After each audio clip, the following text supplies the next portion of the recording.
এই পরোটাটা আমার মনের একদম কাছে, কারণ এতে খাটনি একদম কম, অথচ ভীষণই টেস্টি হয় খেতে। আলুটা রাতের বেলাতেই সেদ্ধ করে নিয়েছিলাম।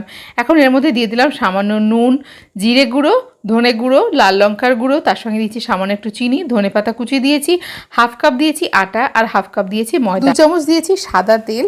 আলুগুলোকে হাত দিয়ে ভালো করে ভেঙে নিয়ে আটার সঙ্গে মাখিয়ে নেব। এখানে বেশি জল দেবার প্রয়োজন নেই, একদম শুকনো লাগছিল বলে অল্প একটু জলে ছিটে দিয়ে ভালো করে মেখে নিয়েছি। আটাটা কিন্তু খুব নরম হয়নি, আবার খুব শক্তও নয়। এখন হাতে তেল দিয়ে লেচি করে নেব। রান্নাগুলো ভালো লাগলে অবশ্যই একটা লাইক করো, চ্যানেলটাকে সাবস্ক্রাইব করে পাশে থেকো। ব্রেকফাস্টে হোক কিংবা টিফিনে আটা আর আলু দিয়ে খুব সহজে এই রেসিপিটা তোমরা বানিয়ে নিতে পারো।